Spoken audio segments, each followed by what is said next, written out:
team on design was who, basically? Jade.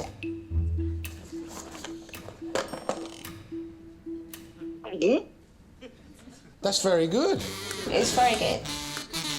If you have a fabric pen, you can actually go and colour it in themselves. Really? I'll find out about that in a minute.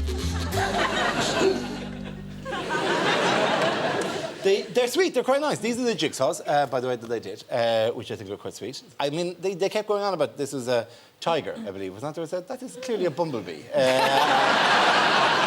Tiny tiger mask. And that is a legless man with crazy Krusty the Clown hair. And that is a nun. But as a brand, because the weird thing is, you kind of really went the high road on this. Like, you were reinventing Jojo Mama and Baby or Mother Care. It was like a quality product for yummy mummies to buy. Like, I mean, they're quite sweet. They're very, very nice. We were so proud of them, and Jade was just godsend with actually drawing them. They're quite sweet. I mean, and the personalisation element was brilliant, wasn't it? That's such a great market to tap into, and it's just, you know, such a shame that you didn't sort of know the numbers. Because I think that was brilliant, and that really helped you sell, didn't it, by being able to personalise that to all of the kids. I mean, long term, you'd say that's not a bad idea. No, definitely not. And a combination of yourself, Gabrielle and Jade, is a strong team. Yeah. I thought that, you know, it's the spine of your team, and I thought, you're going to wipe the floor with the boys. I really did. Gabrielle's lack of leadership, she was like a bit of a girl guide, wasn't she? Yeah. Like a girl guide having a fit, you know. But she's really sweet, she's lovely, but she's not a leader to me at the moment, not just off this show so far. But she should have been on top of the numbers as well, shouldn't she? Yeah, I'm surprised she didn't go, actually. Back to you, Billy-Anna. We have comments always, and these are from a briefest of sample, because you're only in there for a week. But your moment of truth, this is what Lord Sugar and some of your colleagues in a very short term had to say. Billy-Anna, very, very clever girl. What she's good at doing is figures, and she didn't get involved in the figures. She was her own worst enemy, really. If I worked at a bank like Billy-Anna, I would have probably chirped up quite well, said, look, guys, let me take the finance on, it's one of my good areas. She was extremely difficult to work with. She could get very, very angry, very stroppy. Just interested in her own sales and not interested in the success of the team. She turned out a bit of a nightmare. She wrote her own exit note, didn't she? Let's face it, there's no way I could have gone into business with her. And that's why Billy-Anna had to go. What's your reaction to that? Disappointing. I can see why some of them said those things. Hopefully we covered a few of the subjects.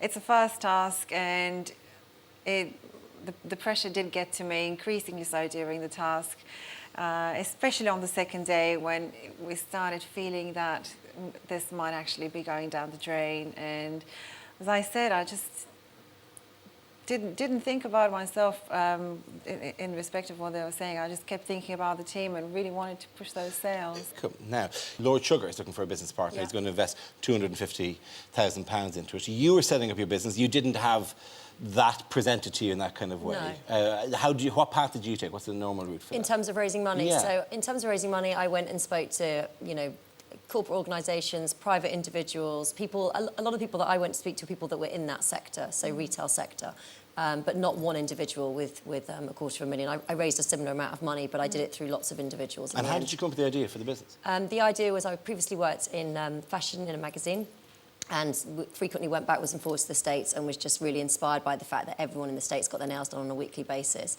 and yet when you spoke to people in the UK, they got their nails done once for a wedding. So I could see that you could get, you know, a group of people, you know, all over America doing it so regularly, and yet it hadn't really come over to the UK, spotted a gap and went ahead and set up the business. Now, I get the luxury of watching these shows a little bit in advance, and I also get the luxury of stopping them midway through and saying, right, what would I do?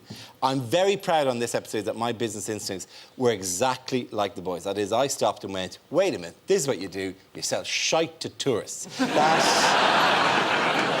how you do it. If I had to do this task, I even came up with the design, right? I was very proud of this. I came up with it. It's the official T-shirt of the 2012 Olympics. Which I'm very proud of. Now, obviously, We're very aware of the legal difficulties in selling Olympics. That's why it's the Olympics with an I rather than a Y. We think we've cleverly sidestepped. This is not, we can't sell it. You wouldn't believe the amount of broadcasting regulations that I would break if I sold this. But if you go to DorisOlympicT-shirts.com... So the boys they won so convincingly, despite their products featuring literally no quality whatsoever. That's it, the bus, is it? That is it, yeah. It's been a little bit more difficult than we first envisaged. Shit. Not enough paint that time. Oh, man, that's knackered, that. What can we do with that? Well, it's better than nothing. I think it's terrible, but it's done now. I actually heard of a woman who you sold some bags to, rejected the whole lot in the end. Got stains here, really, really faded, over-printed. It's so unprofessional. They think they can get away with it, but they haven't got away with it. And now they're in the embarrassing situation of having to refund a customer's money and go away with their tail between their legs. If the end punter doesn't want to buy your product, meaningless, isn't it? Yeah. Yeah. It does answer the eternal question. What is this? This is a bus. Although it's slightly less clear on this one. Is it genuinely ones they have? Would you like to see the worst tote bags in the history of cheap tote bags? We also have, and this is genuine, this actually could be worth, this is, I think we're all familiar with Jack the British Bear. I think we all have grown up hearing about Jack the British Bear and his many adventures, all those scrapes he gets into. Hey, Jack, what have you done this time? Oh, I got shot in the ear. Bled all over my head. Jack, you and your crazy head injury adventure. Is this the first thing you thought when you saw it? It makes me realise, when I saw what the boys were doing and the fact they beat the girls with this, why Prince Harry's around the other side of the world trying to get tourism over here, because they buy absolutely anything. When you're walking around the West End and you see them wearing the T-shirts, you think, no, not really. Really? Oh, yeah. But they buy anything. Anything. They will buy anything. Which is why I'm putting all of my money into Jim, the official bear of the 2012... What's that word? I think you'll find it's actually Olympics.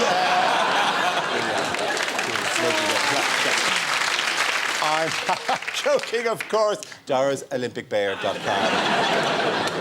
That's what you call a big bear. Because he said big bear. Yeah, no. He was very manly about, I want the big bears, and then you get that. How small was a small bear? We thought it was going to be some gigantic bear. What a nutter, I thought. And it was this little thing. That's a big bear. That's £15. £15 for that, like whatever. They focus on costs and margins, though. They do, but I mean, I think that's the tragedy, isn't it, of the task, is that the girls were so focused on the creative and they did a great product, and the guys were just focused on the numbers, and it's just too cliche, that, isn't it? It's just it's a shame because actually your product was so much better. I'll decide that later. I want to ask a question of the audience. It's a very straightforward question, mainly to the ladies in the audience, which is this attractive to you? Like, we don't normally just pop them up and get you to judge them like meat. But the reason we do this is because, I'm about to show this, but it's possibly the slightly creepiest VT we've ever shown on the show. Yeah, let's have a look at this. How much is your bear? The bear? It was £15 until about 10 minutes ago, and it's now £10. What I can do for you, I can print you a picture of you on the back of that. What about you on the back of it? I don't know if you on the back of it. You buy it if you had me on the back? Yeah. £10. Look, I'm going to go meet my friend and I'll see what she thinks. I'll get you a good deal. I can get, if you come back, I get a picture of yourself and your friend together. I want you.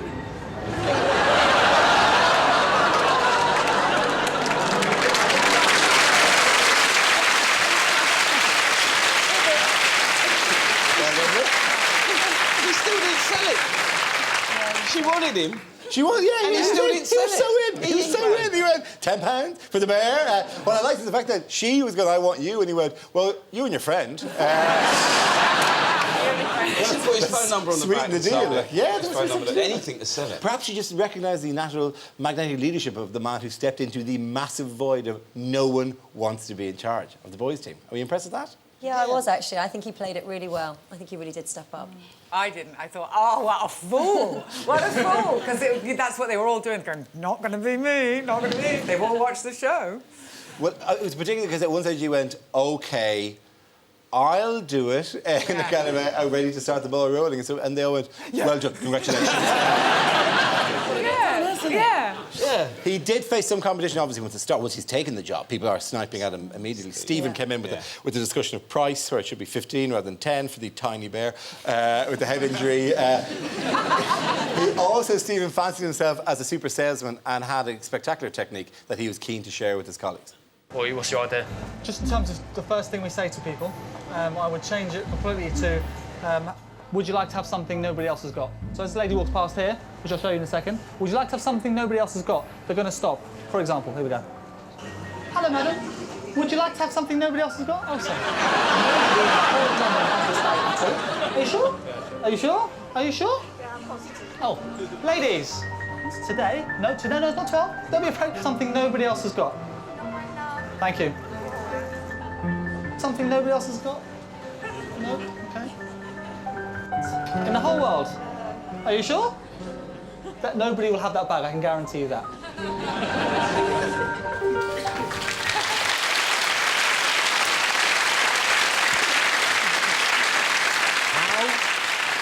How is this a sales pitch? No one has ever wished to own the thing I am trying to sell you now. No one in history has wanted this. It has been uniformly unpopular, but you might be the first person. And why did it seem, the more he said it, the more obscene it seemed?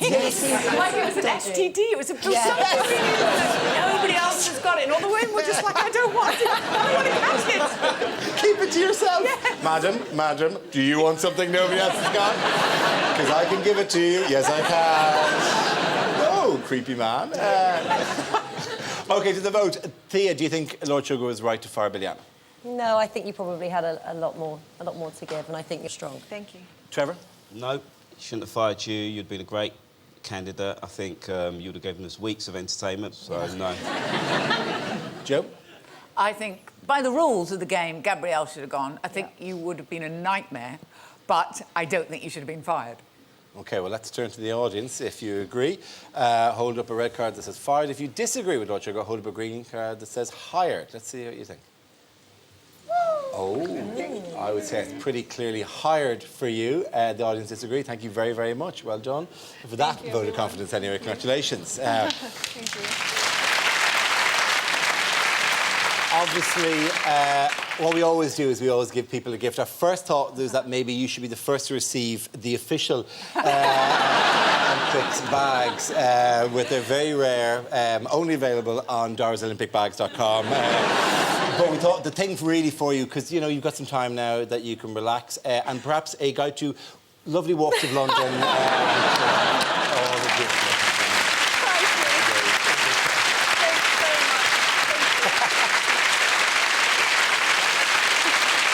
Sadly, you won't be Lord Sugar's business partner, but we're sending you on your way with your highlights. I got myself from a communist block of flats in Bulgaria to the top of a skyscraper at the heart of the financial city of London. I'm on the 27th floor of the Gherkin. I mean, wow, what a journey. I'm totally fun. Let it go. Let's get going. I love finding out about new things. I love going to new places. Penguin is really easy to draw. Just like that, face over there, feet on the side. I love going for things 100%. I can see it on your face. You really want it. No, that's too high. And you know what? I always succeed because I've never had a safety net. Ladies and gentlemen, Biljana Apostolova.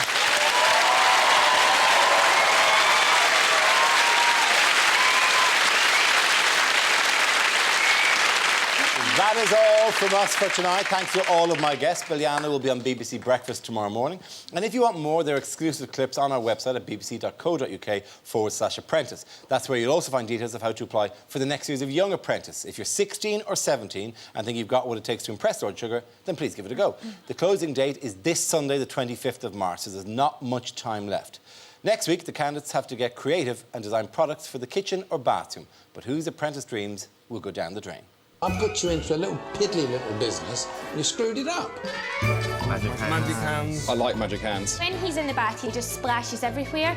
You have made a complete mess. Splish splash. But with the questions and answers, I'm not allowed to... It's not about not being allowed, I think. It definitely is. Rubber gloves. Rubber gloves. Well, it doesn't quite add up, the numbers.